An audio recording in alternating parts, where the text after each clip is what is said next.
না ঠিক আছে, ভালো লাগছে, ভালো লাগছে, ভালো লাগছে। কাহিনী ভালো ছিল, একটু থ্রিলার আছে, আপনারা মজা পাবেন। ভালো ছিল, খুব ভালো ছিল। ভালো ভালো ভালো। হ্যাঁ ভালো। স্বপ্ন বুবলির অভিনয় ভালো। অভিনয় ভালো ছিল, নায়ক এবং নায়িকা দুজনে। বুবলি তো এমনিতে চমৎকার অভিনয় করে।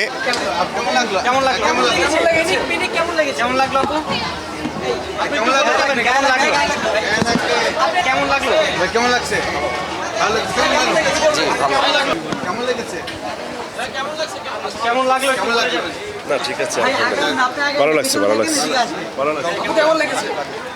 আছে মোটামুটি ভালো। ভালো একটু থ্রিলার আছে, আপনারা মজা পাবেন। কাইন্ড অফ এটার মধ্যে থ্রিলার আছে, আপনারা খুব এক্সাইটেড।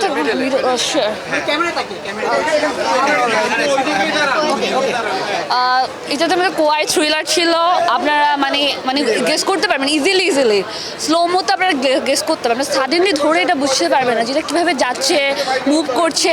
এটা স্লোলি গ্রোয়িং করছিল ক্যারেক্টারগুলো। দেন আপনারা last ending of the time আপনারা বুঝতে পারবেন যে এটার মেন ক্যারেক্টারটা কি, কে এটা থ্রিলিং যে লিডটা দিচ্ছে উনিকে। That's the point. Thank you. ভালো লাগলো, তবে কাহিনী ভালো ছিল, ভালো ছিল, খুব ভালো ছিল। নিন মজাদার গোলমার্ক পপ, ঝুরমুরে বাইটে ফুরফুরে লাইফ। ভালো ভালো ভালো।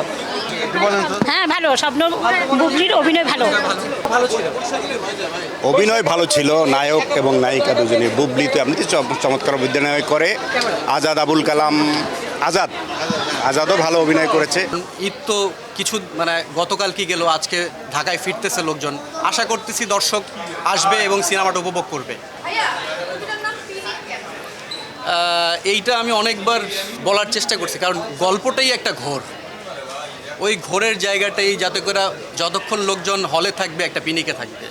আমার কাছে মনে হয় সবসময় গল্প হচ্ছে সুপারস্টার, এবং যেই কারণে আমরা সবসময় দেখতেছি যে অনেক বেশি স্টারের কারণে গল্প নির্ভর সিনেমা আর হয় না।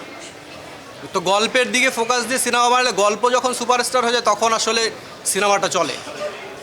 তো সুপারস্টার এটা তো গল্প তৈরি করে তাদেরকে। তো প্রত্যেকটা গল্পই একটা সুপারস্টার। তো সেখানে যারা আসলে কাজ করবে সবাই একসময় সুপারস্টার হয়ে যাবে। আমরা সিঙ্গেল স্ক্রিনে যাব, মানে মাল্টি স্ক্রিনের এই সিনেমাটা আসলে মাল্টি স্ক্রিনের ফিলের জন্যই, মানে সাউন্ড সব কিছু মিলে, মানে ধরেন সাউন্ড এবং ইমেজ, এইটা আসলে সিনেপ্লেক্সের জন্যই আমরা আসলে প্ল্যান করে করা। তো সেই জায়গা থেকে মাল্টি স্ক্রিনে যাব, আগে সিনেপ্লেক্সের লোকজন উপভোগ করুক, এরপরে মাল্টি স্ক্রিনে যাব আমরা। অনেকগুলো সিনেমা ঈদে আসছে, সবাইকে জায়গা দিতে হবে একটু একটু করে। এখান থেকে যে সিনেমাটা দৌড়ে টিকে থাকবে সেই সিনেমাটাই থাকবে, এবং তার জন্য হল আস্তে আস্তে বেড়ে উঠবে, এটাই স্বাভাবিক।